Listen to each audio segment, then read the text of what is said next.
तमाम जो 10 करोड़ बिहारी हैं उनके लिए शिक्षा की बात कीजिए, उनके लिए काम की बात कीजिए, पलायन रोकने की बात कीजिए। जिस तरह से आपको पता है बिहार के अंदर पिछले 10 दिनों से कांग्रेस के जो संगठन है उसके द्वारा पलायन रोको नौकरी दो यात्रा चल रहा है।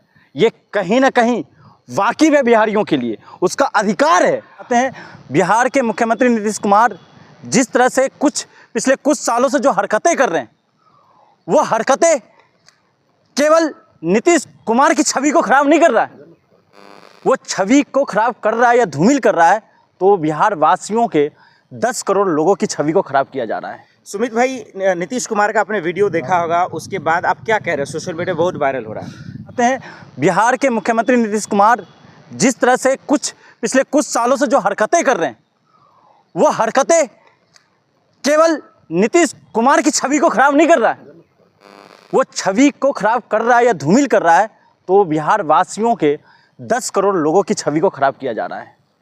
और बात आपने कही राष्ट्रगान, एक हमारे लिए एक राष्ट्रगान क्या होता है, भारत का एक प्रतीक है, और उसी एनडीए घटक के वो नेता हैं जिनके मुखिया कहे जाते हैं नीतीश कुमार जी, और जो हमेशा एक बात कहता है कि राष्ट्रभक्ति सर्वोपरि है। और सबसे बड़ा अपमान करने का काम अगर कोई करता है तो बिहार राज्य का मुख्यमंत्री वर्तमान नीतीश कुमार जी, और इससे पहले भारत के प्रधानमंत्री ने जिस समय राष्ट्रगान का अपमान किया था, अगर उस समय ही देश की मीडिया ये सवाल उठाना प्रारंभ कर देती तो दूसरे राज्य के मुख्यमंत्री के ये हिम्मत नहीं होता। तो क्या ये वाकई में अपमान था नीतीश कुमार का? बिल्कुल अपमान है। आपको पता है राष्ट्रगान को लेकर न्यायालय का कई आर्टिकल्स है कि आप एक छत के नीचे राष्ट्रगान को नहीं गा सकते। बिल्कुल।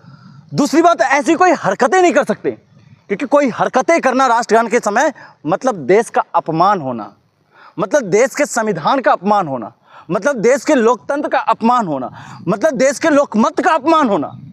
तो आप किसका जनप्रतिनिधि हो?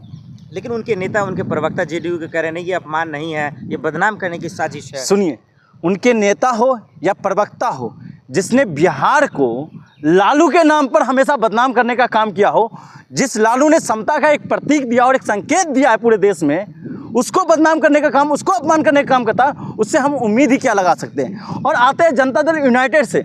जनता दल यूनाइटेड ने इसी बिहारी अस्मिता को लेकर नरेंद्र मोदी का बाइकआउट करने का काम किया था। आज वो अस्मिता कहाँ चली गई?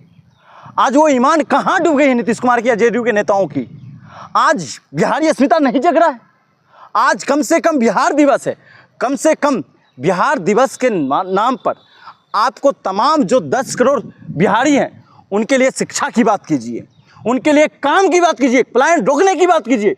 जिस तरह से आपको पता है बिहार के अंदर पिछले 10 दिनों से कांग्रेस के जो संगठन है उसके द्वारा पलायन रोको नौकरी दो यात्रा चल रहा है।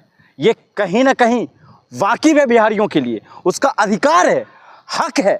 और हक इसलिए कहता हूं कि जिस तरह से तमाम बिहारियों का दूसरे राज्यों में बिहार के नाम पर अपमान किया जाता है, वो कहीं ना कहीं बिहार सरकार उसके लिए जिम्मेदार है।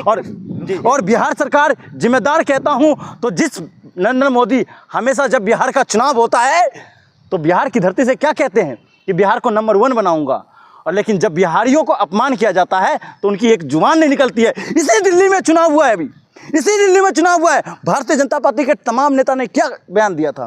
तमाम पूर्वांचलियों को, तमाम बिहारियों को गाली देने का काम किया था और रोहिंग्या से संबोधन किया था। क्या उस समय नीतीश कुमार को दर्द नहीं हुआ था? कि उस समय चिराग पासवान को दर्द नहीं हुआ था? क्या उस समय प्रशांत किशोर जो पैदल मार्च कर रहे हैं, मैं तो कहता हूं प्रशांत किशोर पे भी आरोप लगाता हूं कि आप एक तरफ बिहारियों की बात करते हैं, लेकिन जब एनडीए गठन जब गलत करता तो उस समय आप सवाल उठाने का काम क्यों नहीं करते?